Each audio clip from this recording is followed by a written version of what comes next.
Blog Talk Radio. The motherfucking saga continues. Yo, what's up, world?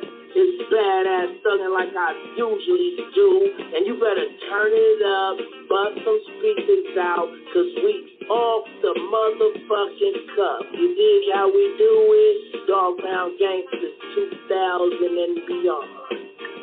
Bleh. What's up with it, John? Man, don't change that down. This your player partner, the legendary Cocaine. And you tuned in live to Off the Cuff Radio. Better not touch that down. Well. Yeah, this is Cassidy, the hustler. And right now, you listening to the Guillotine. Show them the respect they deserve, man. Off the Cut Radio, man. Y'all already know how they doing it, man. I need y'all to stay tuned. They've been doing it for years, so show them the respect they deserve. And you heard it out of bars, mouth. Easy. Keep it moving like this. Yo, this your boy Rampage. You're not rocking with the best. With Off the Cuff Radio. Classic. History. Fix your face to all you haters. We off the cuff, baby. What's up, everybody? This your girl, Bonnie Dollars, the Queen of Trap, representing Crenshaw, and you are now tuned in with Off the Cuff Radio. What's up? What's up, y'all? This is Miss Irresistible, giving a shout out to the livest show on Friday nights, Off the Cuff Radio, and I'm live from the 704. Make sure y'all tune in for the blazing hot music. What it ain't, what it do. It's Chili Chill from that original Lynch Mob. And Off the Cuff Radio, always where it's at on Friday nights. West, y'all. Yeah, what it is. It's your man, King Eric, the Media Assassin, and we are now tuning in to episode 583 of Off the Cuff Radio, live and direct. We almost about 17 shows away from hitting 600 mark. And this show is sponsored by Screwball Radio, Buddy Boy Entertainment, Dirty Basement, and Da Vinci Clothing, Dirty Basement Radio. I got my host T-Max with the facts on the line. What's good? Man, what it do? Another Titanic Thursday, fresh on that OTC frequency. We are live and direct. And, of course, shout out to our co-host, L.I., the Sandman, Lady Chinchilla. And tonight, King, in the long, distinguished, and illustrious history of Off the Cuff Radio, this promises to be our most consummately crunkest episode ever on the airwaves. Yes, sir. When we think back to the Atlanta music scene, we think of so many that have graced it in sports. Deion Sanders with the Braves and the Falcons. Of course, Dallas Austin of DARP Studios, Jermaine Dupri, Outkast, ELC. Of course, Kenneth and L.A. Reid of LaFace Records. Criss Cross. And then we get further deep into it, with Outkast, Raheem the Dream, DJ Smurf, DJ Toomp. And even though Crunk came to prominence in the 2000s, we really have to look back, going back to 1996 in terms of, in earnest, it all began with three beginning legends that would not only revolutionize the hip-hop landscape in Atlanta, but would take their distinguished, unrivaled, often imitated but never can be duplicated, inimitable new style of party, like a rock star, throw your bows and everything rambunctious. We have 2/3 of one of the greatest rap groups ever with Big Sam and Lil Bo. And, of course, the third is some guy I think y'all know by the name of Lil Jon. And they're all known together as the Eastside Boyz. Ladies and gentlemen, us at Off the Cuff Radio, we are so proud to have Bo and Sam with us tonight. Yeah. It's your boy, Big Sam. Sam, what's going on, man? Hey. That's right. Welcome to Off the Cuff Radio, man. Episode 583. Welcome aboard, guys. Yeah, man. Yes, sir. Off the cuff. Let's go. Definitely. Sam, this is an honor and a privilege. You and Bo do not know how many of y'all songs we done spent many a night in the clubs, done partying. And all man, y'all guys' music is the soundtrack to my club years, man. I gotta before we get the interview started, I gotta tell y'all this. Y'all music got me through the club years, my prime club years. Yes, sir. I got scars. Hey, I man, got club scars for those nights. Man. I got club scars for those nights. A lot of people got that, man. I get that all the time. A lot of people got club scars. Look, we got hazy memories, club scars, and all types of action that came after the club. You three really, really brought in and ushered a new wave of hip hop that we did not know could be expressed in the way it was. But when it really hit us and we understood the impact, you all rewrote the history of rap music and hip-hop music in terms of call and respond anthems. I mean, an 808 bass. I mean, the energy that we had just never seen at that level. I mean, you took typical club music and kicked it up 500 watts of horsepower. I mean, wow. I mean, you all, we're giving you your flowers right now because we don't think you all have been credited. You have been certified enough that you have been cited enough for the influence of what you have done to just bring. Every time y'all songs come on, it's hard to be angry. You know, you might get excited as hell, but it's hard to be angry. It is, but you all bring the energy that unites everybody under the common thread. We just came to get down, get buck, get crunk, get wild with our own style and for the style of everybody in the world. Thank you. Well, I appreciate that, man. That shit, you said a whole lot right there. I appreciate that. You know, a lot of that come from John doing the production and me doing the writing. So we still got the production there. I'm still doing the writing, so hey, I think we're still on a good path. Well, I mean, definitely. And we're the path of prosperity that you all have paid for yourselves and so many others. There's obviously a backstory and a distinguished history, of humble beginnings. Let's take it back to the essence from the chapters of Book 1 of how the South won again and again and again. Let's get it. Tell us about yourself.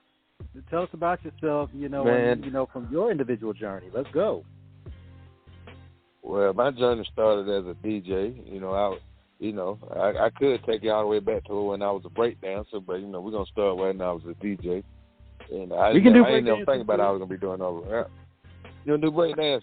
Man, I was a breakdancer, you know what I'm saying? And, me and two of my partners in the neighborhood had a group called the Ice Rockers. You know what I'm saying? Okay. I just bumped into one of them. Like 2-3 days ago. We were talking about that. That's funny. But I started DJing, and my cousin used to DJ. And I was like, man, I want to DJ. He would never let me use his turntable. I practicing there.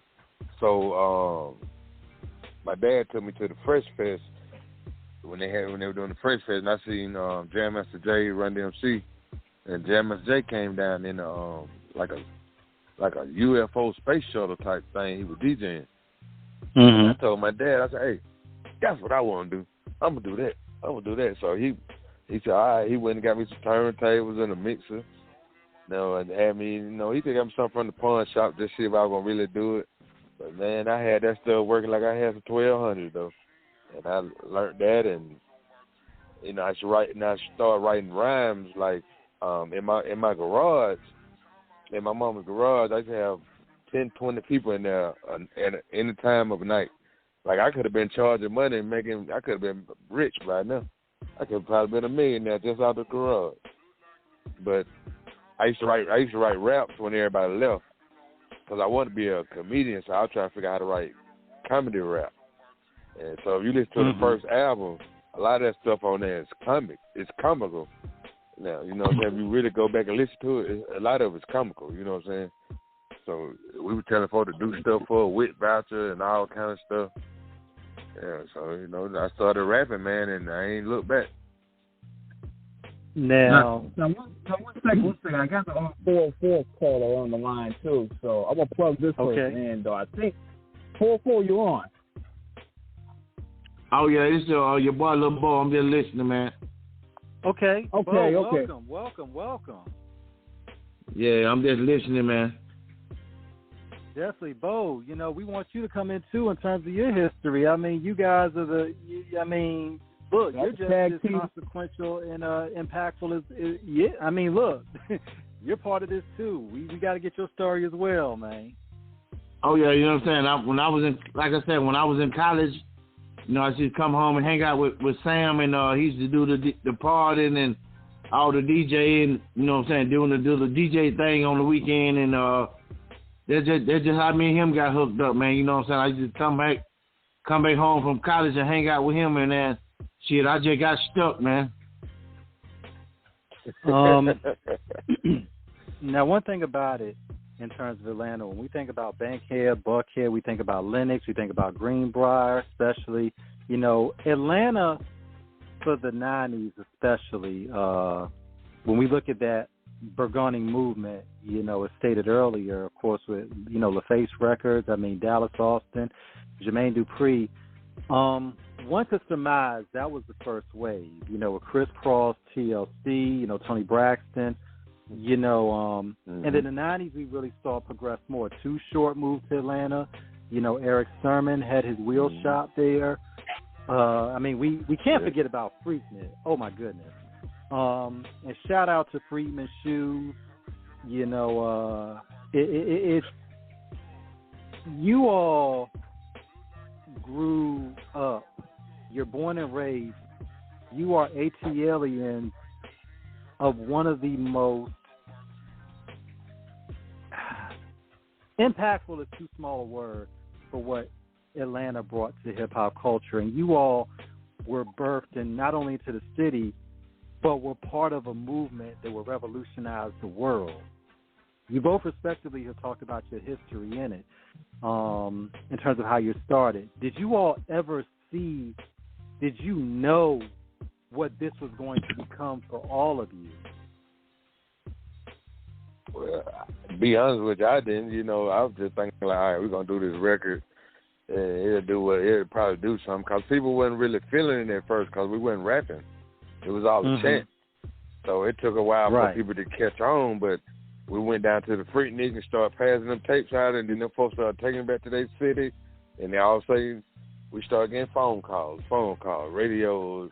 Everybody want to do that. Then the label say, hey, y'all got to do an album. And from there, shoot, man, we done been all across the water and everything. Now, Bo and Sam, when y'all talk about when y'all were Freaknik, and shout out to Sierra, who we had on a few months back, because she told us about a lot of the wild stories that Freaknik. For real. Boy, we saw the video. Boy. The prime Atlanta is that? Club Wall. Yes, sir. What did it mean back in the day? Because we've done so many shows and we talked with so many artists about what it meant to really get on your grind, getting the music out. And like you said, you all collectively had came with something that, with the call and response heavy bass, this was kind of like a cousin of what the Miami bass scene was doing, except it wasn't necessarily as fast, but it still had the same type of energy. And definitely, like you said, you know, was a different vibe, but it had the same vibe. In terms of the process of y'all getting the music out there, passing around, what was it like in those days for you all and a lot of other artists? Because, I mean, you all, Outkast, all of y'all were pretty much coming up at the same time in terms of moving, getting stuff out. Yeah. Well, it was a lot of strip club hopping. I can tell you that right now. Yeah, it was a lot of partying. Shout out to Magic City. Yeah, definitely. Yeah, it was a lot of strip club hopping. Blue Flame. Blue Flame was our spot though. We used to go break records in Blue Flame. We'll leave the studio, go to Blue Flame, get DJ Hershey to play it, and we'll see the response. Like, okay, they like that one. We'll run back to the studio, go on and finish that up, knock out some more music, go back to the Blue Flame, and get the response. All right, they liking that too. All right, we'll go back. So Blue Flame was like our little record pool. They didn't know it though. Understood. And we've heard this story before that for a lot of artists, especially in the A, Jeezy, Gucci, you know, they would all tell stories about their time there. Gucci especially would talk about, for those that haven't read Gucci's book, the autobiography of Gucci Mane, he talks about, you know, Magic City as well, you know, Blue Flame, about how, you know, for just artists in general, how you had to get your club, you know, your music popping in the strip club, you know, and if you got it popping, you know, that was how you ended up moving. What made the strip club culture what made the strip club culture so instrumental in terms of why it was the driving force in terms of dictating an artist break it or make it, you know, aesthetic?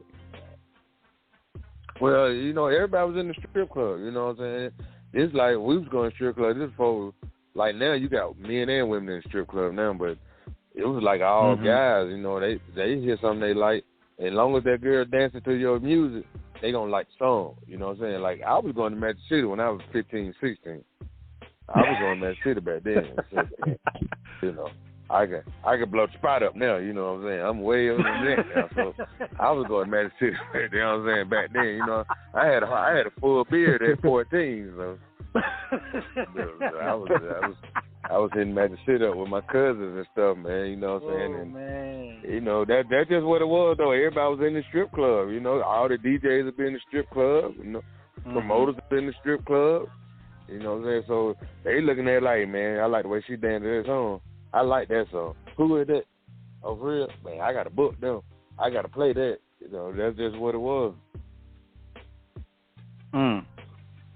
And from there, I mean, what was it like in terms of watching all the other artists really put on for the city in terms of the hip-hop area? You know, were there any other artists that you all grew up with at the time that would eventually become just as big as you all were? Shoot, man, just like you said, Good 'Em Up, Outkast, Gucci. You know what I'm saying? Gucci was running around, we was running around. You know what I'm saying? Look at him today. You know, it's a lot of artists that came out of Atlanta that was running around with us, and you know they blew up. You know what I'm saying? We all blew up together. You know, Young Bloods. You know, Crime Boss, Trillville, Lil Scrappy. You know what I'm saying? All of us. It just felt like a whole new tree. It's kind of like with if you had Wu-Tang, you had Wu-Tang, you had Killer Army, you had Sons of Man. All those groups come from that tree. You guys had Scrappy, y'all had the Yin Yang Twins, y'all had Trillville. So it just set that tree. Crusher. Yeah, Bone Crusher. Yep. Yeah. Now, y'all said in terms of the music itself that it was a little bit hard, you know, for everybody to get behind, but eventually they did. When the labels came calling, and I believe y'all first record came out of 1996, I believe, 97. What were those negotiations like? 97. Go ahead. 97. Thank you. Yes. What were the negotiations like with that label? With your label, who came to you all first? Where did you end up? Where did you all go? And what was those discussions like in terms of the vision that they had for you and what you all had for yourselves? Well, the first label was Mirror Image, an independent label here out of Atlanta called Mirror Image. But everything was just basically like, hey man, y'all do what y'all do. We ain't telling y'all what to do. Do what you do. You know, just like we got with the other independent label here out of Atlanta. I forgot their name. the second label we had got with, it was the same thing. Y'all do what y'all do. They send us out on little promo runs and everything. Everybody, and then we got with TVT. It was the same way. Hey, y'all do what y'all do. We ain't telling y'all what to do. Do what y'all do. We ain't trying to break y'all. We ain't trying to break y'all will. Y'all just do what y'all do. And it worked out. And listening to you recollect on that, man, it obviously you recollect that with such joy, with such just a very easy delivery. We don't sense there was any kind of hostility, any type of difficulty. You just let it flow when you said that, and that's and I say that because that's something that a lot of people don't understand in terms of how some people sign with labels. The labels will try to put constraints on them, trying to box them in at a certain level of expectation and curvature. And they gave y'all all the room you needed to not only express yourselves, but flourish in that expression. What did that mean to y'all to really be able to do it the way you all wanted to do it? It was just how we started anyway, so, didn't nobody try to break nothing, try to make us, like I said, make us do this, make us do that, try to, make us maneuver another way. They were just like, hey, man, we signed y'all. Y'all go ahead and do what y'all do. Y'all going to book the studio. We're going to pay for it. Hey, y'all do what y'all do. We they recoup their money fast. That's always good to a label. But you got to think, we was always independent, though, even with TVT. TVT was an independent label that worked as a major, so we've been independent from day one. That's special. When you say independent, and we think about independent, there's only a few artists that have ever maintained the longevity and legendary career, such as E40, of course. Shout out to him in the Bay, Stick With It Records. He's been on jobs, but he's maintained Stick With It as an independent entity. You all have maintained an independent entity throughout the entire time.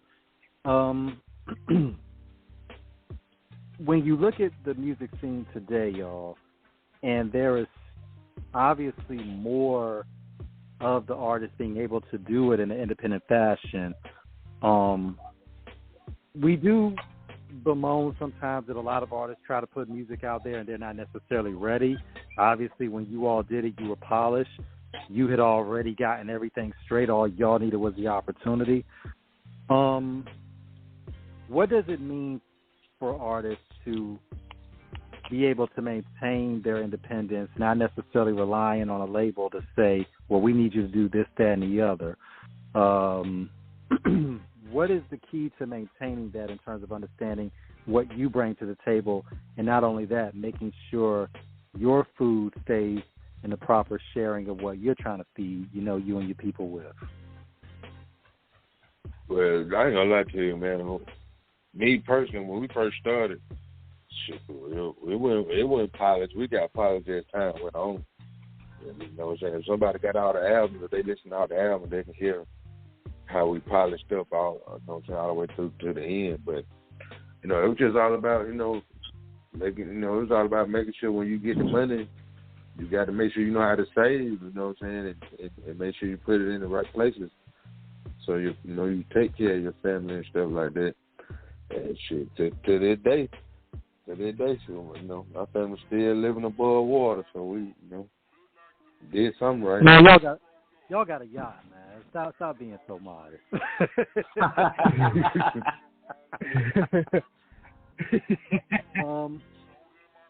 What was it like in terms of those early shows before you all got signed? Because we all know that everybody, does, the open mic. What was the early hip hop scene in Atlanta like that our listeners may not know about out there in terms of where artists would go, not just even in strip clubs, but just everywhere in terms of like places everyone would go to really get their act out there, to really show everybody what they had? Well, we had the Phoenix Dance Club, the Warehouse. A lot of people was going to the Gate, the Peacock.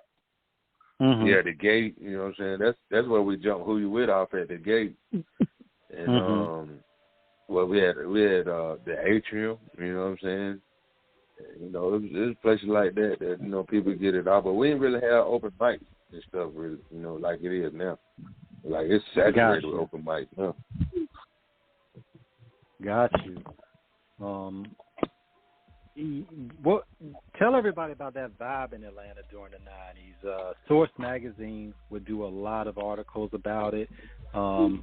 I remember myself when I went down there and we drove past Spelman and I was about to jump out of the car when I saw all them pretty young things out there. I was 17 at the time.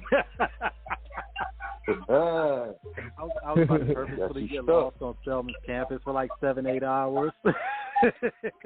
Yeah, that's what I said. They got you stuck when you rode by there. Yes, sir. Yeah, man. I mean, the vibe back then was just everybody party, man. That's when Atlanta was a party city, man. Like, clubs didn't close at like 5 or 6. You know, you can go in Buckhead. They had a whole row of clubs. We just walk out one club, walk right into another one, just keep club hopping. You know, and then after a while, you know, yeah, man, it was like a whole row of clubs in Buckhead you can go to. And, you know, after BMF, shoot, they started shutting down. That's when the after hours started jumping. You know, we got a lot of after hours now. They stay up at damn 12 noon.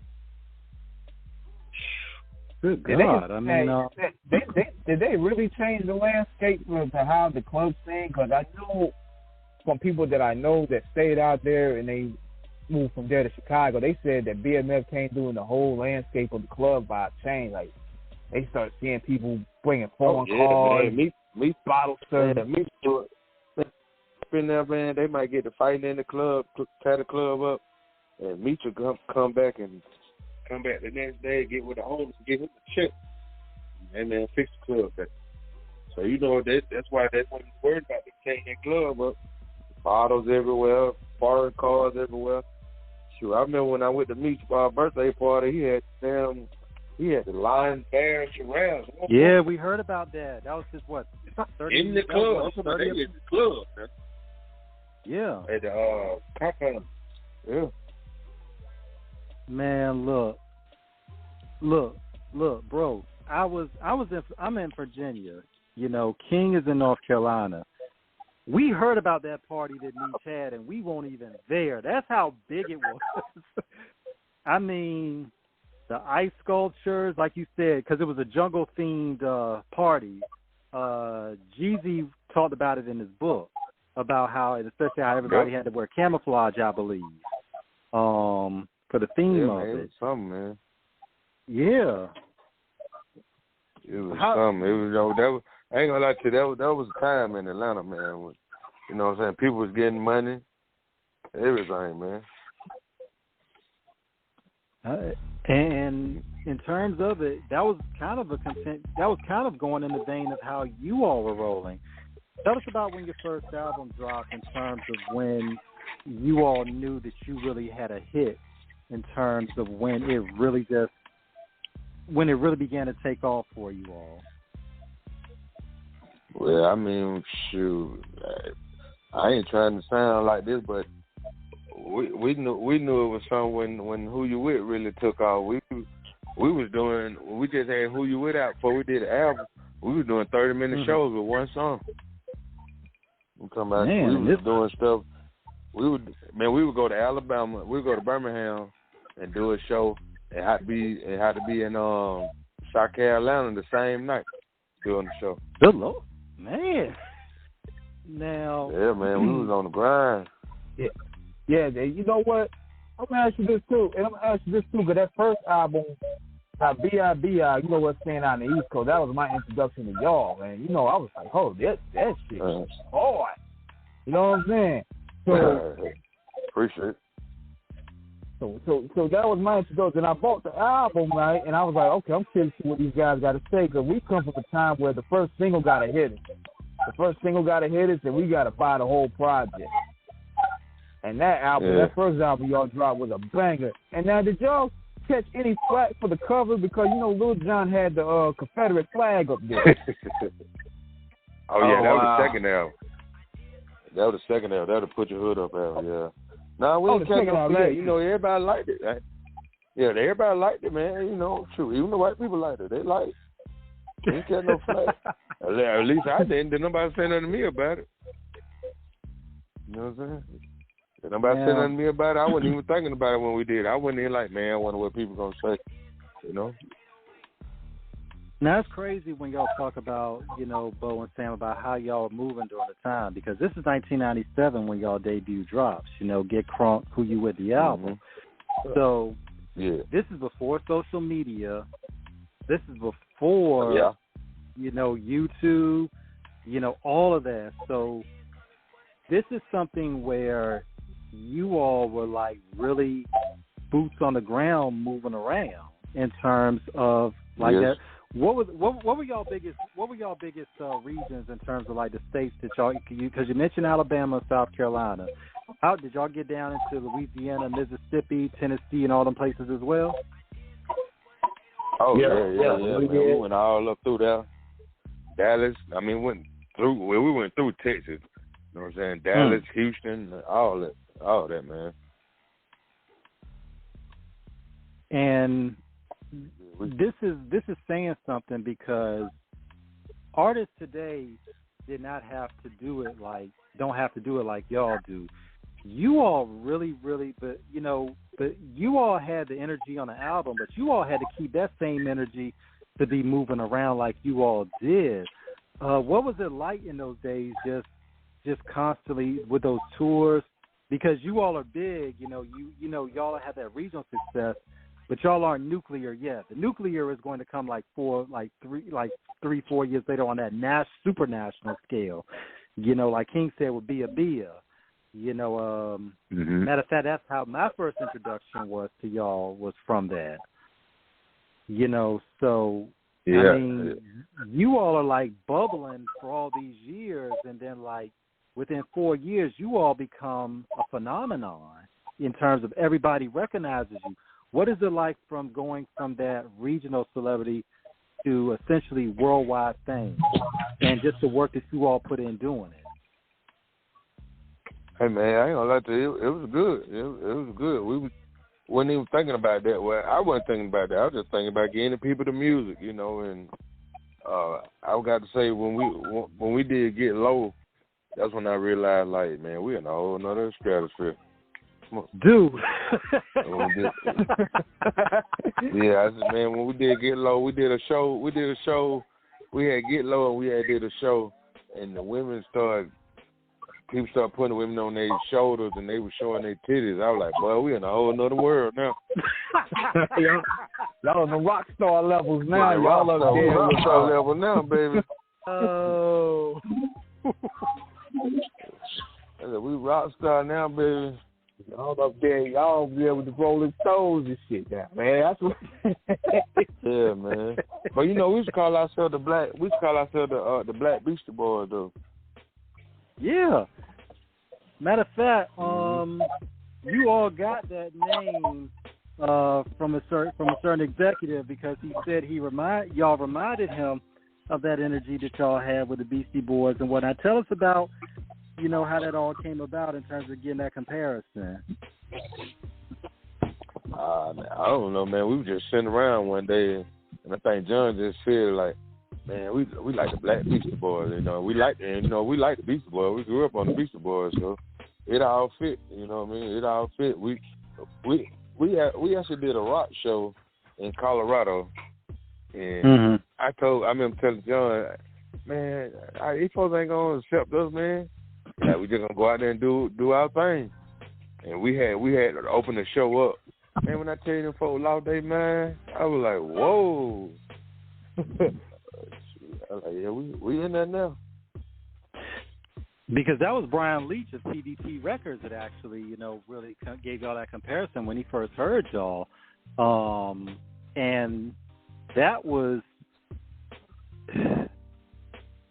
I mean, you all were ubiquitous during that time in terms of really going and taking it to the levels.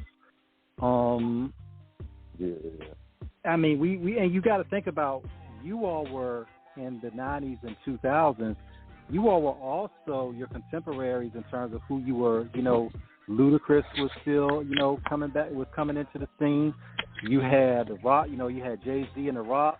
You had Cash Money. Yeah.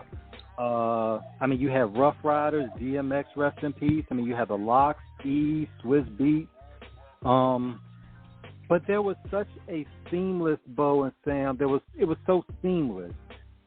You all coexisted in a beautiful way to where it was a variety for everybody. Whatever you wanted, it was there. Yeah, man, that was fun times. I ain't gonna lie, that was real fun times. I mean, we did the Cash Money tour. I mean, we was on that tour, the Cash Money and UGK. Yeah, that was nice times. Y'all gotta tell us about that. We got to hear some stories. Nothing incriminating of anybody. Only the names we're mentioned. Only the names that I mentioned to protect the guilty. But we need stories. What was that? How did that tour come together, and how were you all brought on to it? Well, a lot of I think John had got us onto that, either John or Brian Leach or whatever. But I mean, we was on the Cash Money tour with UGK, and that's when Pimp C and Master P was beefing. Mm-hmm. And I forgot what city we were going to, but it was said that Master P said he bought the whole first row for the No Limit crew. And all I know is that show that we did, that show, UGK didn't perform. They performed the next show. Okay. You know what I'm saying? So I was like, they really beefing then.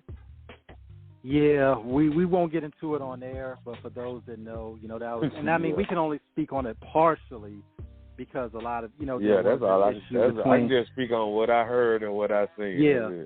We just know that Pimp. We just know we're just going to leave it at Pimp and P did have problems at a particular time. We won't get into the specifics of it, but for those that know, they know the story behind that in terms of what was going on at that particular point. Yeah, you know, they got everything straight before he passed away. So yeah, which is and that's a beautiful thing. Yeah. Even then, with the issues that were going on at the time. Because there's always been rap rivalries. There's been beef in between artists. Tragically, that's part of what goes on.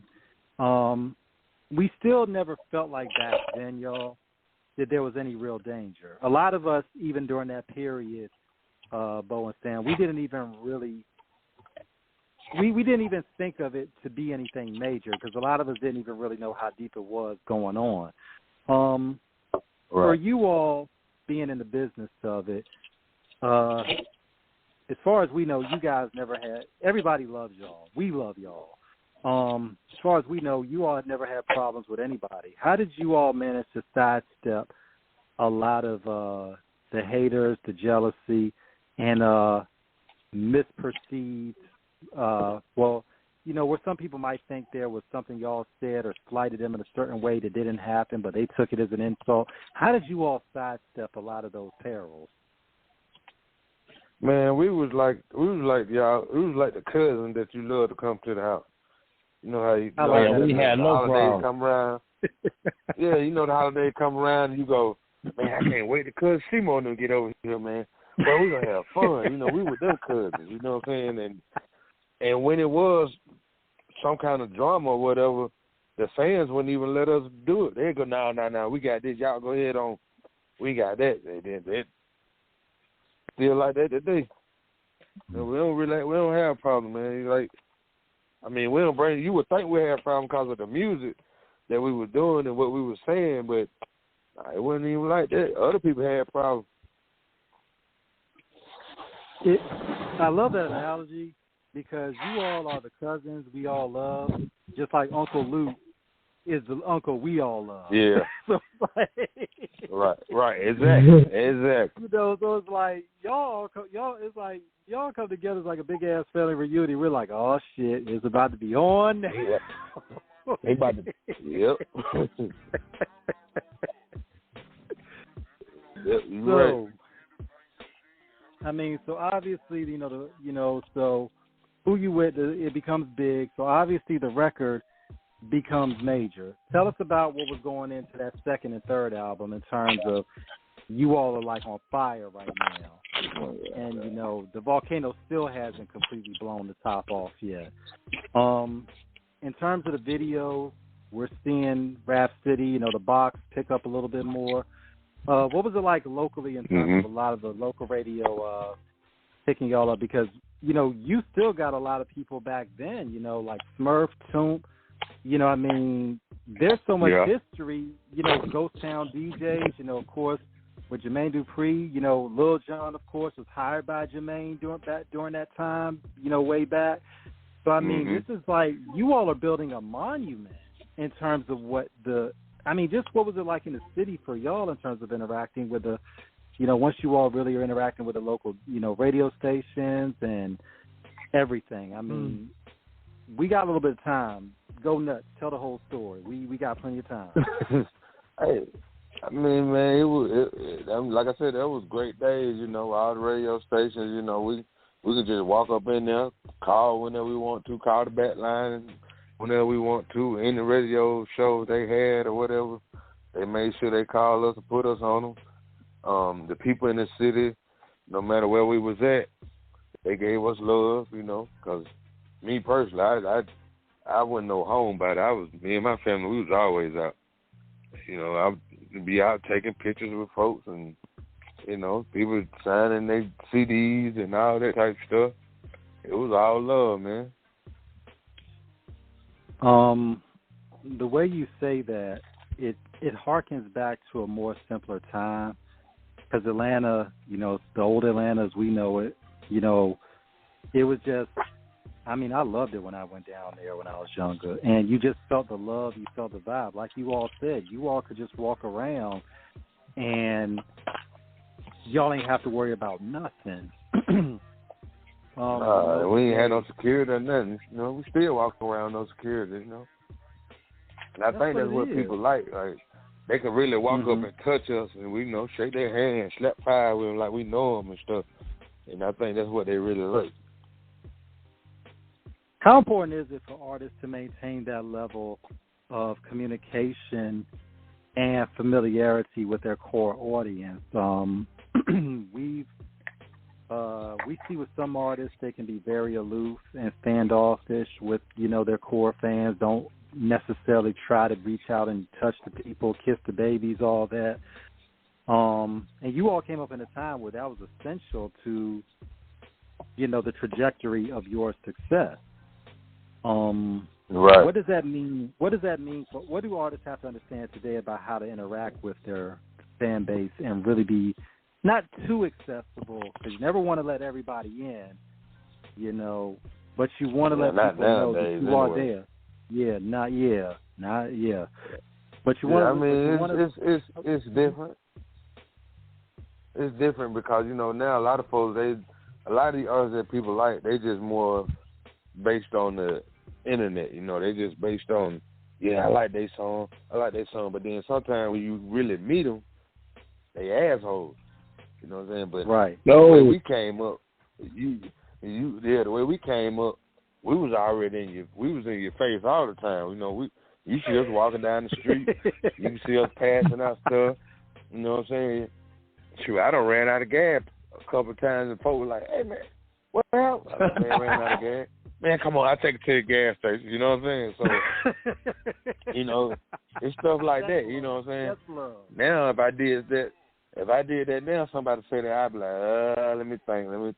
Nah, I'm good, I'm going to walk because I don't know your intentions now. But back then, it was like, you know, you had to get out. You had to go and do these mom and pop stores, you know what I'm saying? You had to go do an in-store, you know. I used to love going to do in-stores, man. We were doing in-store, riding bikes through the mall and all kind of stuff. Riding bikes in the mall? Oh, y'all was living. Yeah, man.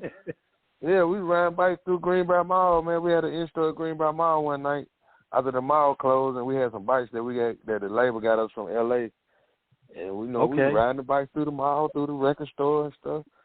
Yeah. In terms of how the music is marketed, Sam and Bo, how do you all feel about where everything is kind of gone digital? Obviously, you know, your manager, you all have maintained the star-studded status even amidst these times of the changing mediums and distribution of music. Record stores in some places tragically have gone the way of the dinosaurs, although we would never dare want to call the physical copies extinct. What are your feelings about how the music industry is today in terms of how artists are signed and how music is distributed? Well, I ain't gonna lie to you. I like the old way it was distributed. You know what I'm saying? Like I say, I love the hand to hand. I love the hand to hand. You know what I'm saying? I love to meet my fans. I love for my fans to meet me. You know what I'm saying? I miss when meet folks. They were like, "Man, I like you, man. You crazy, man. Man, I could just hang with y'all." You know, that type of stuff. You know, now with the digital age and the streaming, everybody trying to figure out. They still trying to get the streaming straight. They still trying to figure out how many streams for this, how many streams for that. And a lot of streaming companies got different tiers of how many streams for this, how many streams for that. You know, you almost got to have 1 billion streams to actually see some real money. Shout out to brother Young Con the Don. We're going to keep screaming his name because that show we did with him like 3-4 years ago, Con broke, it's on YouTube, y'all. Con broke down, like, me and King are still amazed to this day how Con, like, the study that man did, because he broke down the numbers in terms of how much artists actually make on these streaming sites. And yeah, it ain't nothing like when you were selling physical copies. Right. You know, so you can wake up, you can go have them come out. You can wake up by that Friday, by that next week. They tell you, boy, yeah, man, we sold 1 million copies, or we sold 500,000, we sold 100,000. You know, you can see that money. Now you stream 100,000, you like, man, that's money, ain't nothing. And you know, we all come from the same generation of the DIY, you know, do it yourself, and going to the stores, you know, and you all were obviously and still are some of the biggest legends ever to do it. And you all were there to really understand the significance. I think in terms of the intimacy that allows people when they buy albums, you're getting to see the hard work. You see the producers. You see the lyrics. You see the art that goes into the photography. Everything that see all that right there, man. You can get somebody's album, open it up. You know, you can be able to open it up, see them having fun and kicking it. You know, you can read the back of it, see who wrote this, who wrote that, and all. Like, but now it's like you go on the internet and okay. And it kind of takes away from the fun of it because record store release day was always a big thing. I'm gonna send y'all a couple of old articles I got from my magazines, T-Max and VA. Y'all, you know, your manager, your stuff. I'll send it to y'all through the DM on IG because I actually got a couple of Source and XXLs that profile y'all from when y'all first started. Yeah, man. I ain't gonna lie to you though. I really missed the I missed the remember you they had the big cutouts in the storefront of the groups and stuff like that. Man. I missed that, man. Yeah. I missed that, man. Yeah, I missed that. What was those meetings like in terms of them doing the marketing? The music was one thing, but what was it like in terms of the ad campaign, in terms of like the posters and the cutouts? Tell our audience what it was like, you know, in that time in terms of what those meetings about how y'all were really, really going to push the newest project. Well, you know, our thing was, if anybody know any DJ from back then, our records were different from everybody's records. We was giving out red records, or it might be a marble looking record. You know, we were doing stuff like that. We didn't just give out the regular black record. So that's how our marketing was. It was just everything was different like that. And as far as the storefronts and stuff, a lot of that the store got with the label, and you know they put it all together. And we show up, sign autographs, have fun. about finding ways to differ from the pack. Yep. Now, one thing about it is, you all meeting John and John meeting y'all, you all became the Tremendous Three, the Titanic Trio, you know, the Triple Tornadoes. How did you all meet how have you all managed to maintain such a bond to this day? Well, you know, we all grown men, got families. You know, it's a little rough at times. You know, just like family, you know, it's gonna always be rough in the family here and there.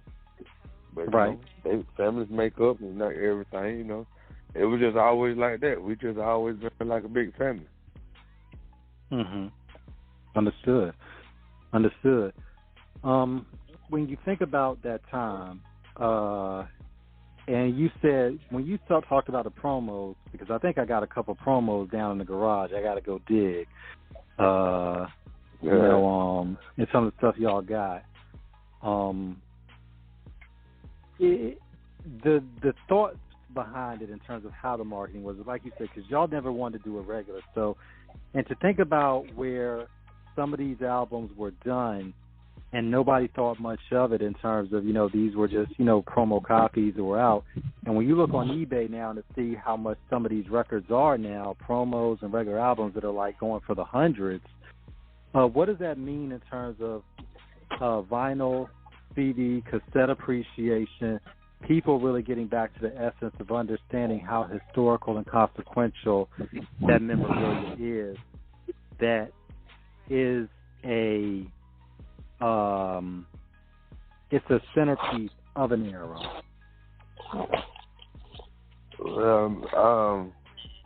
I mean, really, it's like you said, you had to actually go to the record store. If the label didn't send you the record, you had to go into the record store and buy the records and stuff like that. You know, people really had to go and purchase it. Nowadays, they can just sit at home and click and get what they want. But, you know, back then, you know, you really had to go in, you know what I'm saying? And you never know, you might go in and the artist might be in there buying records as well. I know I used to be in there. What was record shopping like? Man, I'm buying y'all records. I'm like, man, I appreciate it. I'm in here buying some records too. What was it like for you in terms of those early DJ days, in terms of going out buying records, in terms of learning how to mix, cut, scratch, blend? You know, because obviously you are hip-hop. You know, both of y'all are hip-hop as much as anybody. You encompass the culture. You know, you all are the culture. Take us through those days. Well, shoot, actually going back to records, man, I used to like that, you know. I was in high school and stuff, so I'd leave high school on Friday, save up my money, leave high school on Friday, record store, get me like 4 or 5 records that I'm going to use for the parties, adding to my collection and stuff, you know. It's fun going and digging through the crates and seeing what I needed, seeing what I want. Such and such dropped a new single, let me go get that. You know what I'm saying? Them days was fun, man. But like you say, ain't really no more record stores, really, so. Yeah, they all gone, man. Yeah, man. That's the unfortunate part. But I want to shoot this to you here, man, because, you know, we going on to the Crunk Juice album. This was one of my favorite albums of 2004, believe it or not. And you guys was running on those films from the Get Low soundtrack. Like, what was the big difference going into that project versus your other projects? Well, the Crunk Juice album was more like we done been solidified and we done honed in on the craft, and you know what I'm saying, we really know what we want to do and how we doing it. That's why I said if you go through all the albums, and by the time you get to Crunk Juice, you'll hear what I'm saying about how everything's been solidified, how we got into ourselves. So for the Crunk Juice album, which is the last one, you know, it was actually fun. You know, that was fun. We got to work with Rick Rubin. We got to work with Aura. I don't care what they saying about Aura. We got to work with Aura. No, we got to work with a lot of people on that album. Ice Cube. What was it like being able to get all those people there? I mean, in terms of tell us the typical placing in terms of how those calls are made and how the business is arranged to get these artists booked to come on to guest on your project. Well, a lot of them artists like Ice Cube, R. Kelly, and stuff like that, that was John would reach out to them. You know what I'm saying? And then a lot of the comedians and stuff that would be on the album. It'll be more like, man, think I put comedian, what y'all think? Like, man, you need to go grab this person. We need to grab this person, we need to grab that person. But, you know what I'm saying, a lot of that was facilitated by John and stuff. So, but people, it wasn't no problem because it was all like, man, yeah, we'll do it. I do it. Like, I don't remember nobody charging us crazy amount of money like people do now. You know what I'm saying? Nobody does that. Everybody that we shot a video, they wanted to be in the videos and stuff like that. And that's the lost art, y'all. Because when we look at how the videos go, when we look at videos growing up, when we see Yo-Yo's West Side Story with Cam doing a cameo, if we see Jodeci's Love You for Life with T-Boz in it, you know, if we see Akinyele's The Bomb with Cool G Rap in it, you know, if we see Dr. Dre's Let Me Ride and Ice Cube came out, and that's when we knew, okay, the beef is over, they're friends again. Right, exactly.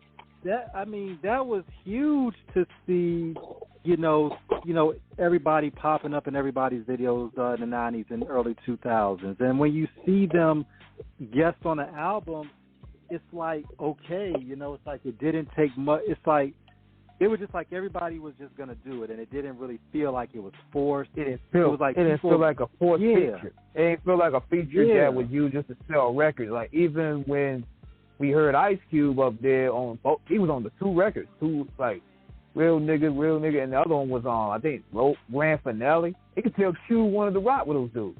You know what I mean? It didn't feel like I'm just doing it for the bag. Yeah, that's what it is now. A lot of these folks just doing it for the bag.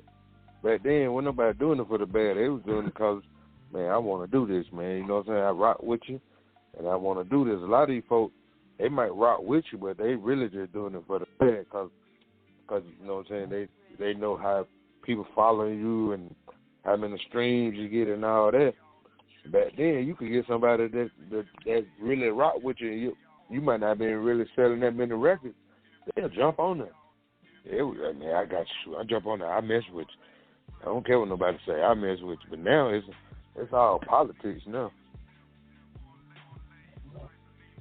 As it's progressed, y'all, from your experiences, have you all met? How has it been? How have you all been able to maintain certain relationships in the industry in terms of maintaining ties with certain artists, or like you said, because the game has changed, it's kind of strained and maybe even complicated access to certain people or your business dealings with them? Well, you know, when we're around and we see those people, you know, they give us love. Sure, we seen Busta Rhymes at one of the Jesus video shoot. Man, I thought he finna doggone bear hug me to death. You know, like, love still there. When one thing about it, and I can say this on the air, and I've said it before, Jeezy is one of the most solid guys I have ever had the pleasure to meet. Shout out to him, DJ Ace, DJ Teflon, Boo Rossini, Snoop, the whole CTE crew. You all in Atlanta, man, there's just something about the warmth, the hospitality, the family vibes. I can proudly call Snowman and Ace good friends of mine. I've hung out with those guys. Jeezy is definitely as real as it gets, and one of the most solid and really good guys that, you know, you have the pleasure of meeting. That's dope, man. That's super dope. Yeah, I was in he had me in one of his videos. And, you know, we was there, and the video, that song he had, Who That, He had all the artists in there that was coming through and everything, you know. And it was nothing but love, man. Like, that was like my first time really rocking with Jesus, you know, really kicking it with him. Man, he showed me so much love, man. That's who he is. He was like, man, I know you're going to the club. You're going to the club, right? Man, we gotta go to the club now. You going to the club with us? I was like, man, I gotta go home, man. I gotta go with my family, bro. I ain't been home to eat with them or nothing, man. I said I might get over there. I don't know. No, just to let you know, I had been on the video set since 8:00 that morning, and it's like almost 1:00 in the morning now. Good Lord. Oh, what was it? Man, just, you know, what was the typical video I played like for y'all?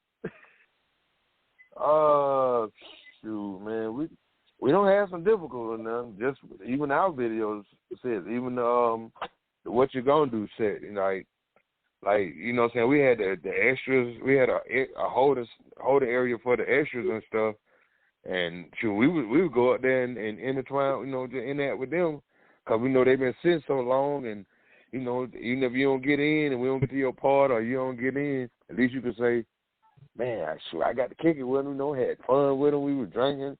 Man, they came up there, took pictures and all kind of stuff. So we used to always do stuff like that, man. But I remember that what you gonna do video, we got there about 6, 7 in the morning, and I think we might have left about 4, 5 in the morning. Good Lord. Yeah, you know, they don't stay on video sets no more like that. Nah. They move cautious these days. And plus, y'all had around the time you had to bring an actual cameraman. Like, see, now people can just do their videos on their phone now. Like that, y'all had to bring like professional cameraman. Your phone don't last that long. The phone battery don't last long. Man, but that's what it when you. Oh, go ahead. Yeah, I was gonna say between that video and the other video y'all did featuring Crazy Bone and Mystical, that's probably 2 of the craziest club videos I've seen. Oh man, that video was so fun. We was at Club 112 and then just running the mug. It was so fun. I think that's one of the shortest videos we ever did, though, to be honest with you, for a time while. I think we went in the morning, got out. It was I went in about 10 or so. We got out. It might have been about 8, 9 o'clock. You know what I'm saying? The comedy show was getting ready to start at the club. I'm telling you, we had so much fun on that. Now, a lot of time. Now, you all came up in a time where there was production budgets in terms of what the label was, you know, providing in terms of videos, this, that, and the other. Mm-hmm. And it just goes into the whole thing of what it meant for artists to get signed. We've talked about this on a lot of shows about a lot of today's artists really don't understand what it means to actually, you know, you got to do a demo, then you got to take it to the label. You hope the label listens to it. Then the label listens and they like it. Then you get signed. Then they say, okay, you know, give us a song to do for a video. Then you do a song. Then you get a video. Still nothing for certain that the record is going to come out in terms of an actual album, but they want to test it to see exactly how it does. What were those processes like in terms of, you know, when you would talk to the label about how y'all wanted to do the videos and the budgets for it? Well, like I said, man, we ain't had those type of problems. We tell them, look here, we want a video. Like, we ain't do no demo and all that stuff. Who You With was our first song we ever did. So, and it was already set up as John had already had a leeway on somebody with mirror image that wanted to do a record. So we were like, we gonna go and do this record, cool. But as far as videos and stuff, man, we tell them, hey, look, we need to shoot a video for this, and we would sometimes we would write the treatment, give our inputs for the treatment, or the director listen to the song and he'll come and tell us, all right, this is what I came up with a treatment. We either like it or we don't, and, you know, we'll go from there. But there was never any real issues in terms of, like, you know, any real problems. Everything was always smooth for the most part. No, we ain't had that. The only problem we had was the video with Ice Cube, the roll call video. Mm-hmm. We met with the director in L.A., And, you know, we in the bar, you know, and I'm going over the treatment. I'm like, hey, man, when the Eastside Boyz going to come into this? This all done. And he's like, oh. I said, if you listen to the thing, man, that's all of us. So he went back that night, because we were shooting the next day for 2 days. He went back that night, redid it, and that's the video you see now.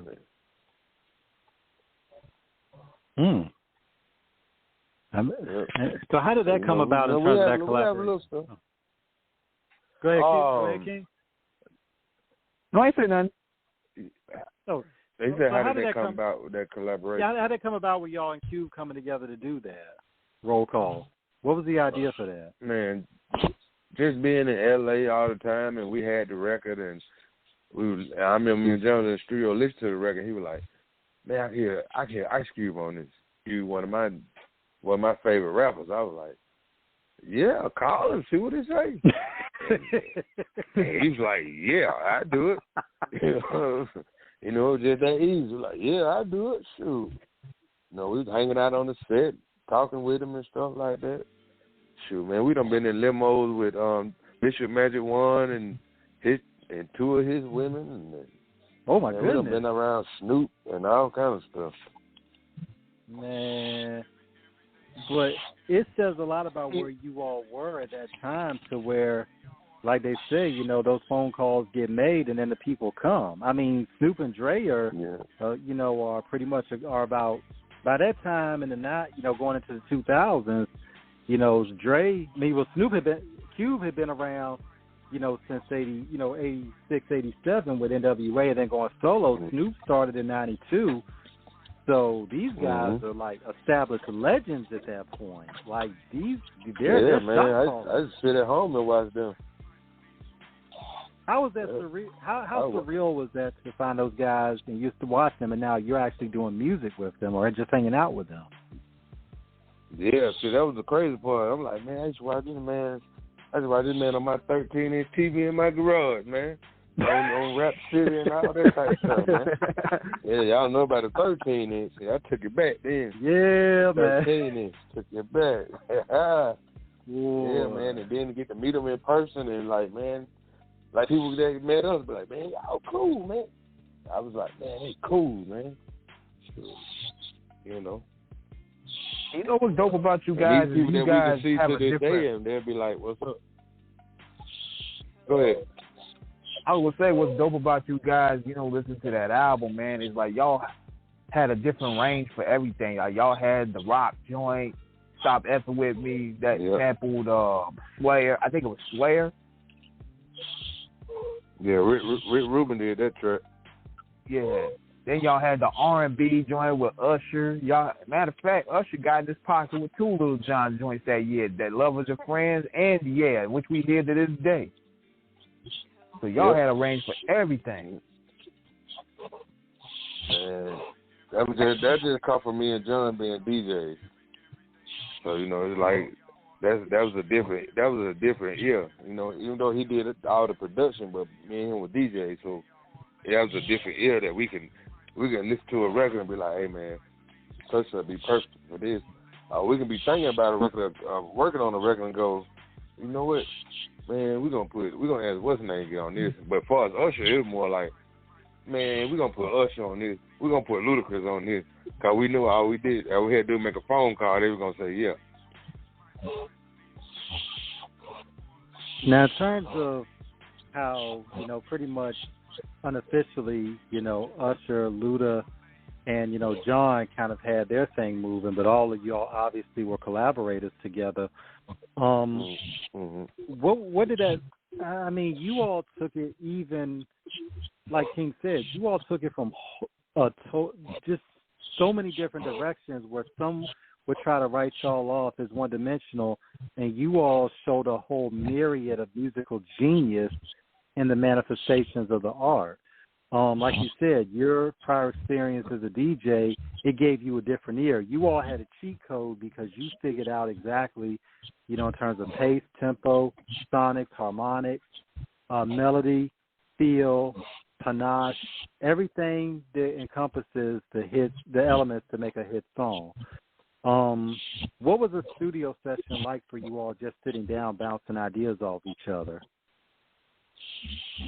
Well, man, it was, shoot, I tell you what, a lot of drink, a lot of weed, you know what I'm saying? We didn't have a studio full of people, really, you know.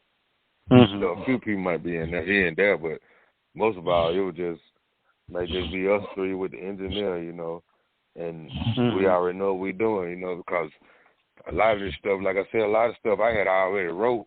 The first two albums, a lot of that stuff I had already wrote. Then for the rest of the albums, for the rest of the album was already, it just became easy to write. You know, it just became easy to write on the rest of the stuff. But, you know, a lot of that stuff I had wrote before I met John. So, I mean, we'd be in the studio and John would go, hey, what's the other song you had? And I'd be like, what, do I get crunk? Or you talking about this, talking about that? You talking about Shot of Freakle or something? You know, because I had Shot of Freakle or something. That was a whole song that I wrote before I met John. You know what I'm saying? I had the harmony that I wanted Jazzy Faye to do. I had 3 verses wrote and everything. So John just really did the beat and he wrote his verse. Now, one thing, Bo and Sam, y'all just nailed it, because you said that y'all didn't have a lot of people in the studio. It's people can have an image, a perceived image. The music y'all had was fun, rambunctious, and all types of buck wild. Just like with Mayweather, when he does his Money Mayweather routine, you know, flashing and passion. But when it's time to work, you all said it right there. It's time to work.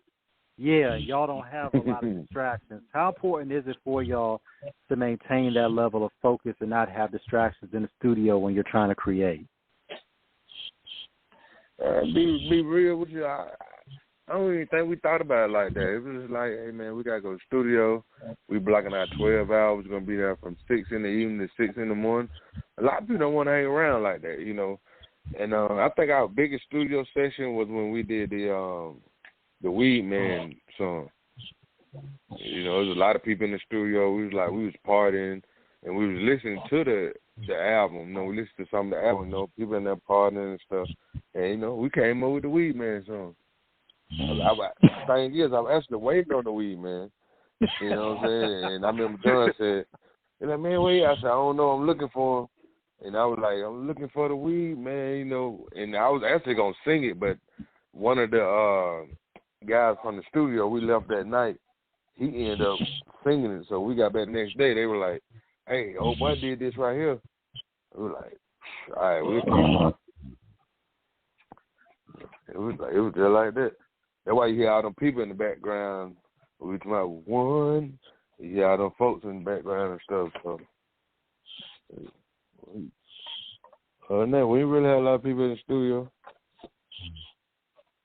Now, obviously, all the albums y'all did were fun and action-packed, but what's the one album that stands out for you all that really you all enjoyed, that it's like, this is the one right here?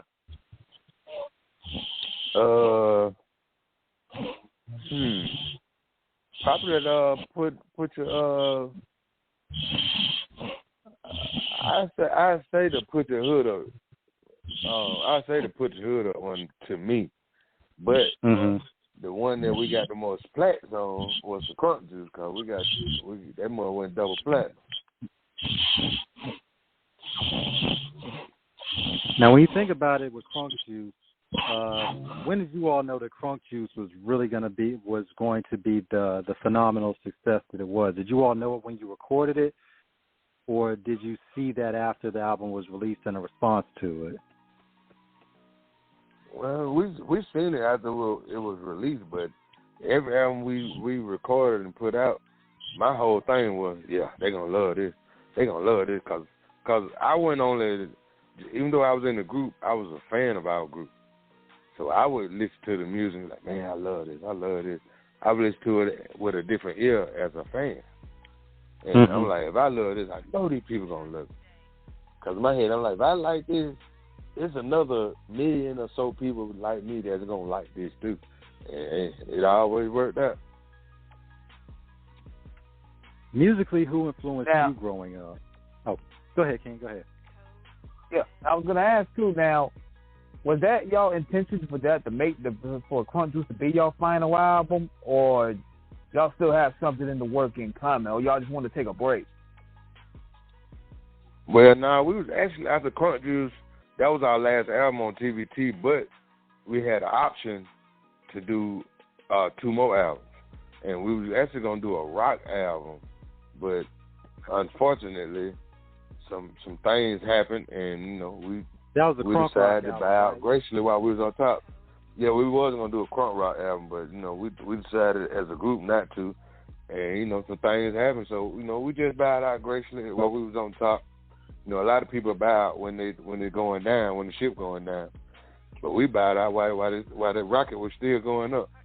I think that's why we still maintain this longevity now. And that's important, man.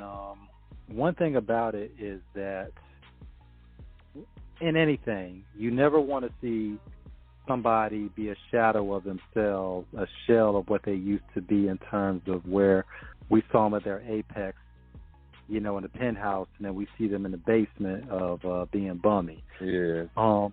And that's, we've seen, obviously on Off the Cuff, we are not here to talk about anybody who, maybe in the last few years, maybe their musical output wasn't as, prosperous as it once was previously.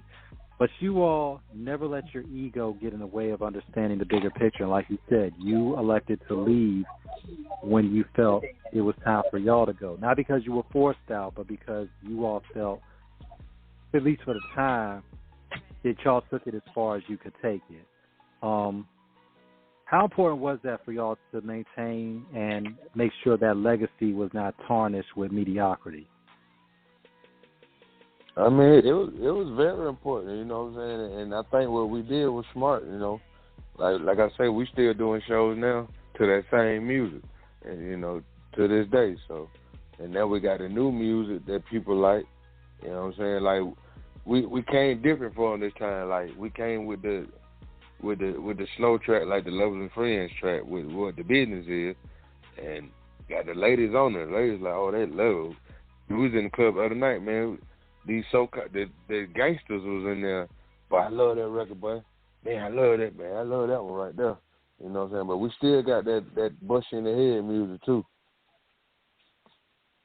Tell us about the process with the new project y'all put together. It was just like I always say, if it ain't broke, don't fix it. You know what I'm saying? Like the what the business is, that was our tribute to Lovers and Friends.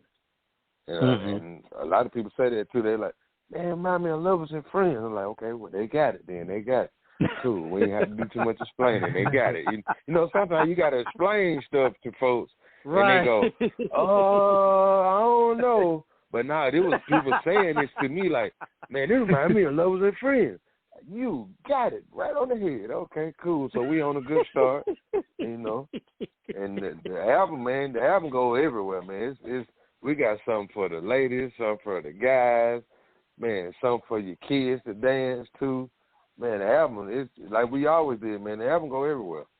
It's everywhere. It ain't just one set. It's all over. You can put the album in and ride. Put in and ride. Even with the skits.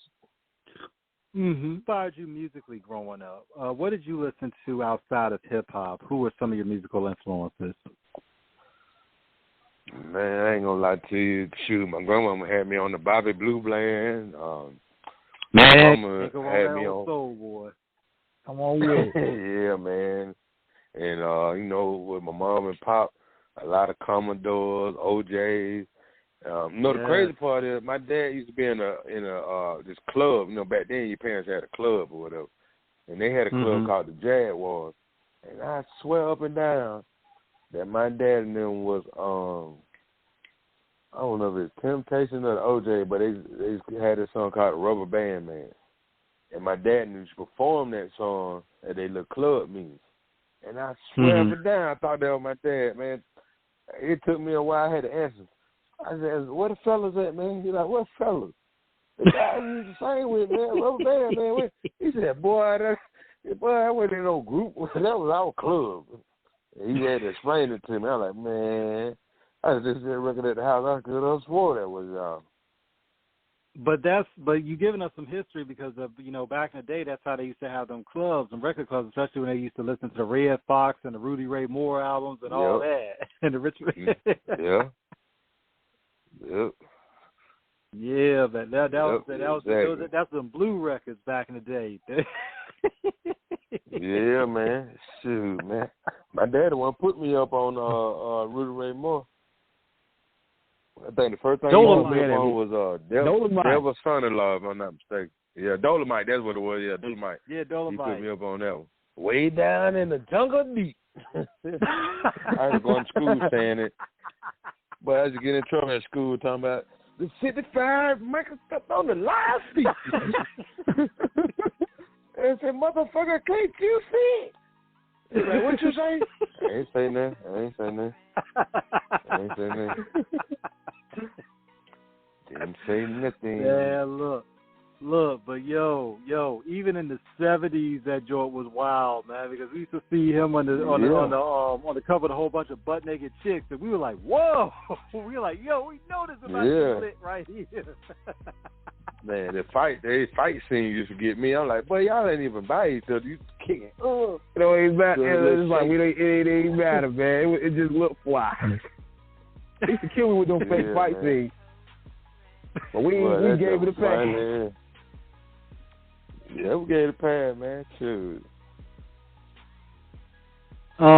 If you had to go from a cinematic perspective, what were some of the movies that would influence some of y'all music? I mean, of course, what's the movie with Denzel Washington? Scrappy did a video for it. With Denzel Washington. Was it Training Day, was it? The road. Yeah, Training Day. Boys in the Hood. I ain't gonna lie to you. I still got a groove back with some of them songs we had with the Nothing's Free and the Ooh Na Na Na Na and stuff like that. There's a lot of old women that love that song there, but I was like, man, you are my mama's age, man. Yeah, the Ooh Na Na Na. You are my mother's age, man, a lot of movies, man. When you start putting it together, you know what I'm saying? I ain't never really even think about it like that. That's one of the questions you should have sent, so I could have thought about it. I could have gave you probably about 10 movies or more. We'll have y'all back for part 2, so you can come, so you'll have the music of that. Oh, definitely. So have you all? So what was so in terms of you all as a collective? For you both individually, what are some of your side passions outside of music? Like when y'all not in the studio, like what do y'all like to do in terms of writing or just cooking? I mean, just anything. What do y'all really enjoy outside of it when y'all not doing it? I ain't gonna lie to you, man. I like being at home, being with my family, man. We, what I'm saying, we family men, so it's like more like being at home with the family. When I'm at home, I'm just regular old me. I ain't no Big Sam or none of that. I cook for the family. Shoot, I was just washing dishes a little while ago. Washing dishes, cooking. Hey man, I'm Mr. Dad at the house. You know what I'm saying? I ain't no Mr. Mom. I'm Mr. Dad at the house. I got a daughter that's going to be 18 Sunday, so I've been getting her birthday stuff together. Yeah, I've been trying to get her birthday stuff together. Yeah, I let her know. How important is it, because we see the trappings of celebrity fame, we see the stories of the excess, we see a lot of times, a lot of the destruction that comes from not necessarily knowing how to handle the fame. How have you both managed to maintain a level head and not let it go to y'all head in terms of when you go home, it's like, okay, the 9 to 5 is over, it's family time, and that's what it is. How have y'all maintained that type of balance over the years? Sure, I ain't got no choice, man. Like somebody asked me this question before. like me and my wife been together 31 years. We've been married for 21. It's like we've been, wow. you know, okay. We've been together since we've been together since high school. So it's like I come home, I couldn't have a big head if I want to, because she gonna pop that bubble, and she'll pop that bubble. So it's like, you know what I mean? She'll pop that bubble quick. So, you know, over the time, I just got to the point where I used to get ready to go home. I was like, well, back to the reality world. And she used to get mad, like, why you keep saying that? I'm like, because when I'm not around y'all and I'm doing my shows and I'm out here doing the interviews and doing all that stuff, that's not that ain't reality to me. You know what I'm saying? That's in my fantasy world. Like, when I come home, I'm in my reality world. You know what I'm saying? Bills got to be paid. Food got to be cooked. Right. Kids need clothes for school. They need books, and they need all this stuff for school. It's, you know, it's real stuff that go on. You know what I'm saying? Right. In that fantasy world, I ain't got to pay nothing in that fantasy world. I get paid. You know what I'm saying? We're stealing that. Look, Sam, we stealing that from you. We stealing that from you because that's an ism right there. That's a jewel. That is a jewel you just man, I've been saying that for years. Well, we're gonna use that. You copyright it. We're still gonna use it because that's a jewel right there. You know what, man? Y'all can steal it. Y'all won't be the first person to stole something from me. I really y'all get it. You know, I really y'all get it. We appreciate it. When you talk about, you know, those fiscal responsibilities, obviously we are not digging in nobody's pockets over here on Off the Cuff. But one thing about it, obviously you both have done very well. What would you advise artists to do in terms of when the money starts coming in, when they become successful, and how not to get caught up in all the spendthrift ways and eventually, because we've seen tragically a lot of artists, you know, pass away who, you know, didn't have any money, or artists who gotten sick and we found out that they didn't have health care. How do you all maintain all that business in terms of making sure financially that everything was set and that you all didn't go crazy with it? Even though we know y'all got a little bit with it, and that's okay. Look, okay. man, y'all got it. I tell you again, it come from that. It come from my wife, cause she wouldn't let me do all that. You know, I could go. You know, I went a little crazy here and there, but she'll tell me, hey, it's gonna be one of the rainy days. You better put that up. Right. You know, right. I would listen to her. You know what I'm saying? You know, she was right. It was you know, we had a couple rainy days, but guess what? I had that sunshine there sitting over there. They get that rain out the way. Yeah. When you think about how the money is made today in terms of how artists are doing shows, obviously you all signed before the 360 deals came into play, and you know it was a different time, because back in the day, whatever you all did on the road in terms of the shows, that money y'all kept. Now some of these artists are signing deals.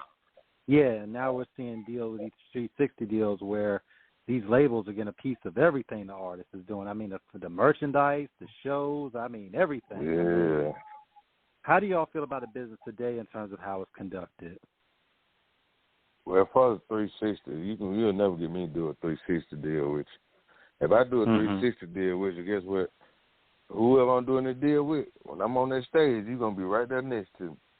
Because I ain't finna be out here doing all this work, and you finna get something out of it. I'm not finna pay you and the manager and whoever the set people is. If I got a set, we ain't doing all that. And if I'm selling merchandise, you better put money in on this merchandise so we can split it up like that. Other than that, right? I'm not doing no 360 deal. First time I heard that, I was like, what? I said, man, where they doing that at? I was like, well, I guess you got to get in where you got to get in, you know. I can't do it. I'm thinking we didn't come up like that. No, man. We bought our own merchandise, sold our merchandise, or hell, just gave it to you. We didn't care, you know. Perfect segue, Sam and Bo. Management. How important is it to have good management? And tell us about how you all came across y'all manager.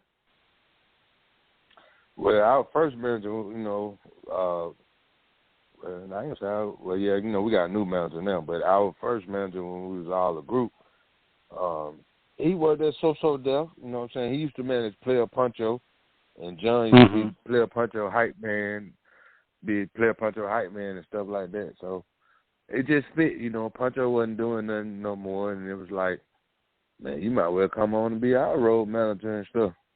You already got the connections. You know what you're doing. So why not stop it? Ain't no use to you not being able to eat and feed your family.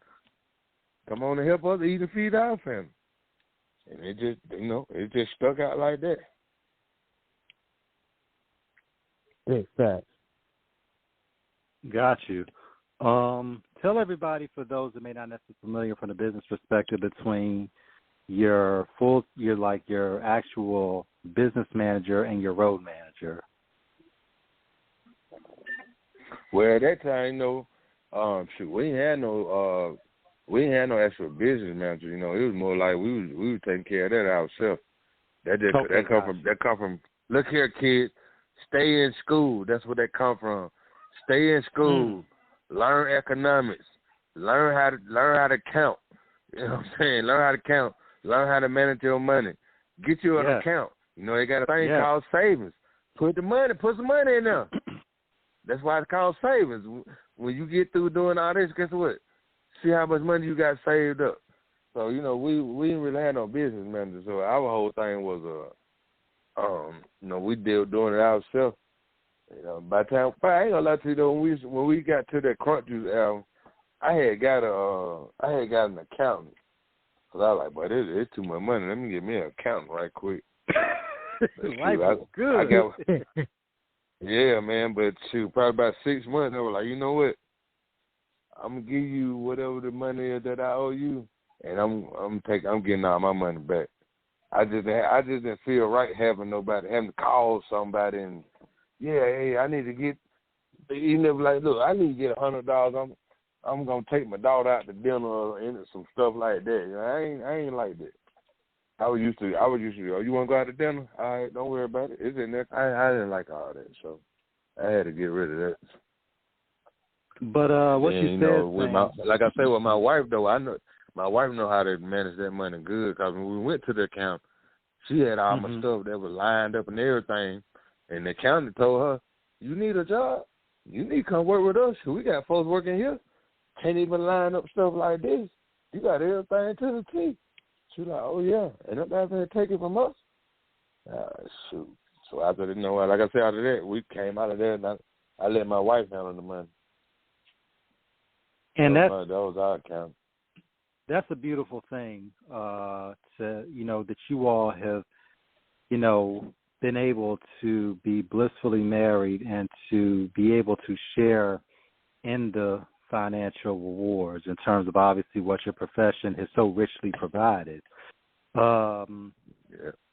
Thinking about it, because when we think back to what Jay Prince wrote in his book, The Artist Science of Respect, when he was, doing rap a lot, and he talks in the book about how, he decided that he was going to take control of rap a lot full time, because of course he had his partner, I believe his name was Cliff Blodgett, when they first started. And then Jay Prince decided, look, I'm going to go ahead and do this myself. I want to assume all the risk. There were, and people were saying, well, what do you know about running a label? And Jay Prince basically told him so many words, I've gotten this far, so let's see how far further I can go. And obviously the old man, as we respectfully and lovingly call him the old man, he's done pretty well, all these years. Did damn well for himself. Yeah, so it's like, but, Sam, that's important, because a lot of times these young artists coming in, they get a lot, and some of them do hit a lick right off, in terms of when their music becomes viral, and they do see a little bit, but then they think that money is always going to be there. It's no different than a pro athlete or even a Hollywood movie star. When the checks start coming, when the work is there, you're in a pool prosperity. You soaked with the cash. You got it raining down money for real. But then, sometimes, and everybody even the great ones will have albums or a slow period that doesn't do so well. And like you said, that's important. Right. A lot of, and I think a lot of artists today have to understand, especially the young ones coming up, because we're not old men screaming off the hill saying we hate the young generation. No, these are our babies, and we want our babies to thrive. Right. But most importantly, we want our babies to thrive from essential educating, and the thoughtful teachings of those from our experience. We've been where they've gone, where they're going. And that's something people like yourself, for what you and Bo and John have done, you are a testament to longevity, prosperity, most important, integrity and responsibility. Not many of those words can be said in the same sentence, let alone singular. And you all are a coalescence of cohesiveness and consummate professionalism in every single way. I couldn't say it better myself, man. I'm tell you like this. I told somebody it's like this ice cream man. He got a truck. He selling ice cream all through the summer. He making money. He making it. Right. But guess what? The winter finna come, and it's gonna slow down. It's gonna slow down. But guess what though? It get hot again. That summer come back around. So you just gotta stick with it. Stick with it and stick with it, He can always give up in the wintertime like, oh, man, I ain't really making the money I would make. But if he stick with it, he going to still make some money because people still like ice cream in the winter. They love to go to the ice cream truck in the winter sometimes if you come through. You'll be surprised how many people get some ice cream, Frank. It ain't going to be as many people in the summer, but you still can live off of it, And then my whole thing, like I said, with my wife, handling the business affair, I told her, hey, even if you steal it, it's still in the family. That's deep. No doubt. One thing about it, Sam, from what you said about, the highs and the lows, it takes us back to when King started Off the Cuff Radio and how he had a vision and, how he was, going through the ups and downs of finding his way through radio. My brother had, his motivation to do what we have now was born out of hustle, determination, a love of wrestling, boxing, and an uncanny and brilliant genius sense of journalism, of which he used to write and still does occasionally. And to do shows like this, to give y'all flowers, means a whole lot to us because you all are living legends. You all are world-renowned. You all are global icons in the game. Y'all don't know what this means for y'all to be on our show. This means a lot. I ain't gonna lie to you. I appreciate y'all. Big shout out. Well, in the shows we do, man, I appreciate anybody that having us. It ain't even, it ain't because they like, man, y'all legends and stuff like that. It just made me feel good because we're still doing the music, and there's still people that's out there like, hey, man, I want to talk to them with all these podcasts and stuff going on. They really want to talk to us. They really want to hear our story. They really want to hear the new music, and pick our brain. I'm with that all day. Yeah. We definitely appreciate it, man. Big shout out to Angela for making this happen, man. This is as soon as she made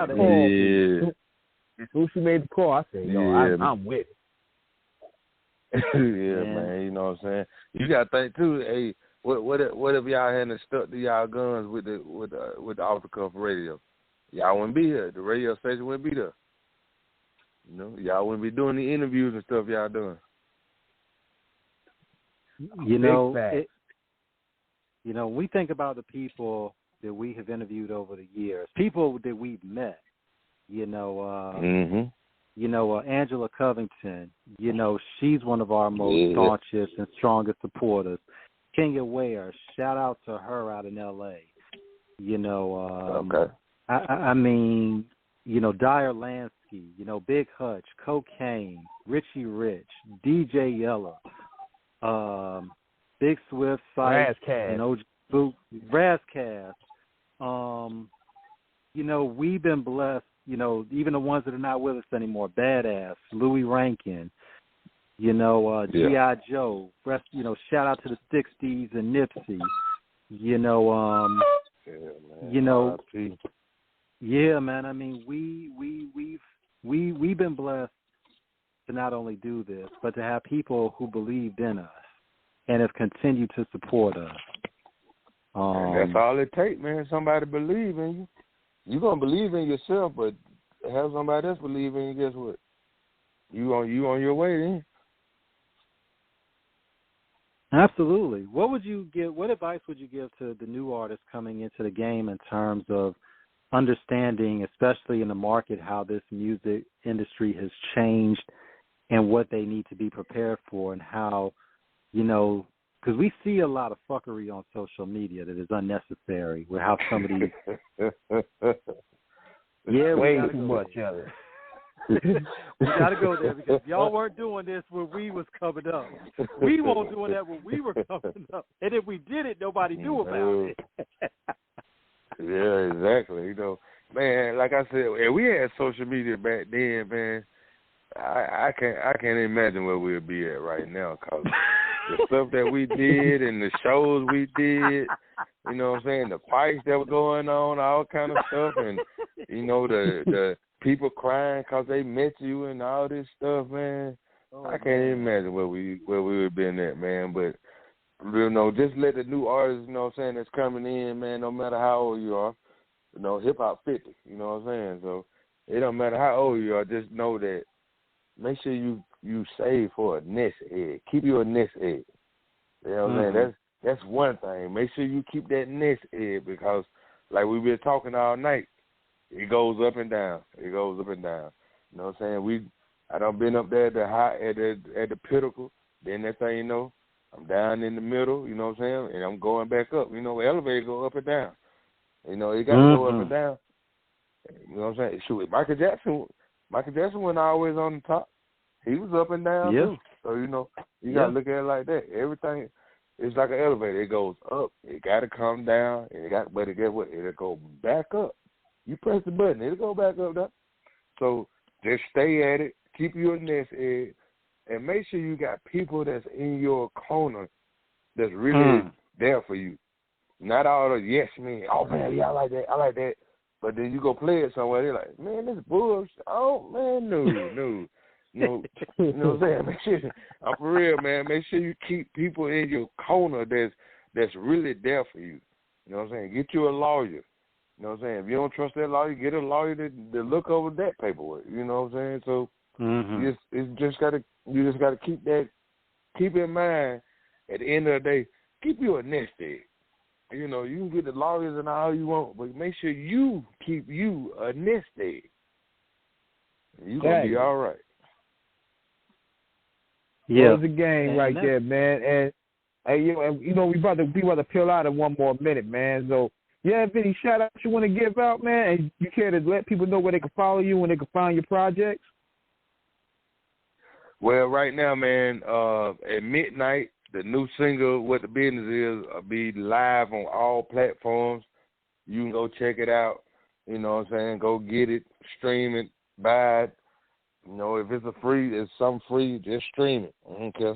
Stream it a lot of times. And if you got an extra computer, just put it on repeat. Let it keep streaming. Let it keep streaming for 6 months. You know, but y'all can. Hey, I'm being real, man.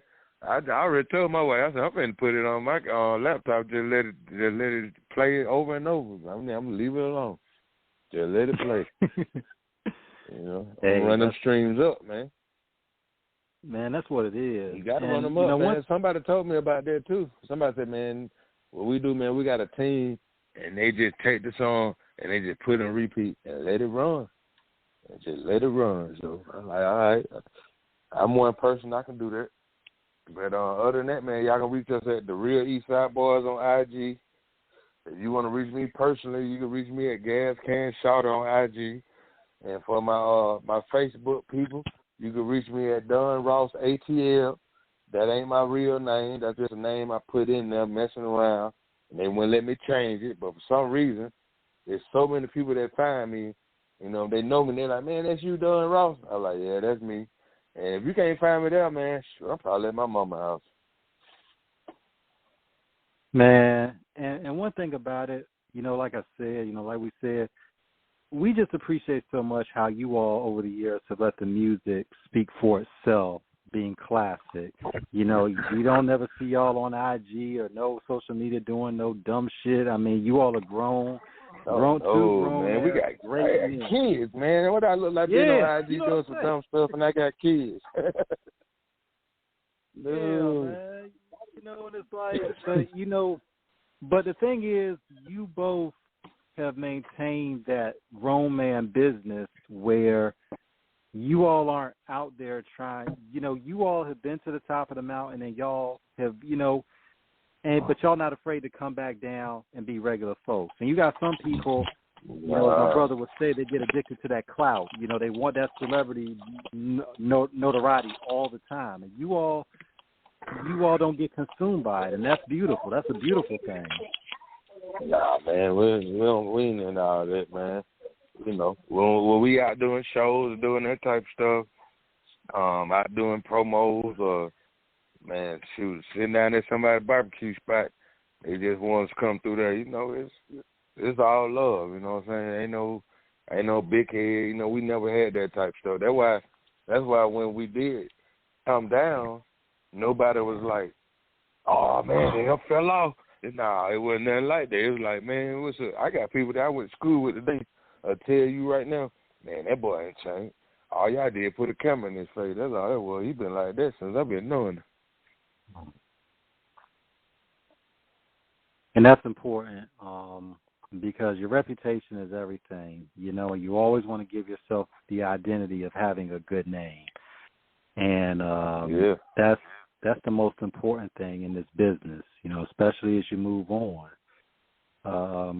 The spotlight may not always be on you forever, but there will always be a flashlight looking for you to do dumb shit, and people don't always understand that. Exactly. They don't understand it, bro. They waiting on you to do something dumb. Yeah. Yeah, man, we definitely appreciate doing it. But yeah, we definitely gonna round it up, man. And who knows, man, if y'all reunite with John to put out a project, we might get him aboard, bring Dave Chappelle aboard. You know what I'm saying? Get this whole party going. Yeah. Hey man, you ain't saying nothing but a word to me. Just let me know what time to click on. Look, no doubt. Y'all both welcome back anytime. Shout out to your manager. Thanks as always. Shout out to Angela. Kingston, North Carolina. I'm in Hampton Roads, Virginia. Anytime you all come to either one of our cities. Virginia, 2 up, 2 down. Yeah, I'm in Hampton Roads myself. You know, Chesapeake area. Okay. You know, so you'll see T-Max in VA. I'm following the Eastside Boyz page, and I'm following you on your Gas Can Shorty page. So you'll see me up there. So we'll maintain touch off air. If you ever, you know, I'll just be dropping in to say what's up. If you're ever in Hampton Roads, you know, we'll link up and we'll just chop it up, man. Sam, Bo, thank you both so much for this. Thank you. Man, appreciate y'all, man. Appreciate the love, man. Gladly, and proudly appreciate the flowers that y'all gave us. Man, anytime, you know, and you know, any shameless promo, any industry connects y'all have, you know, who y'all know may be looking to try to get out there, you know, in terms of doing some press, let King and me know. Let Angela know. We would love to have them on the show. Yes, sir. Okay, we'll do that. Yes, you know, I mess with Miss Covington. Yeah, but we'll definitely man, one of the hardest work. Yes, sir. One of the hardest working women in the business, man. Absolutely, hey, man. She's a I've been knowing her since we had Who You With out. So yeah, We've been running up and down that South Carolina line. Some long history. Yeah, I've been. Y'all got some long history. Yeah. We got history. Yeah, we got history. Yes, sir. Yeah, man. We're going to go and sign this out before they cut us off, man. But we thank y'all once again for being a part of this historical show. Man, we appreciate y'all. And don't forget, midnight tonight, no matter what city you in, go and stream that single, What the Business Is, man, featuring Kenyon Raymond and Dave Tyler from Men at Large, man. This your boy Big Sam, Gas Can Shot, and guess what? I'm out. All right, peace. All right, bro. I'm going to eat me some spaghetti. This is about your digestive system.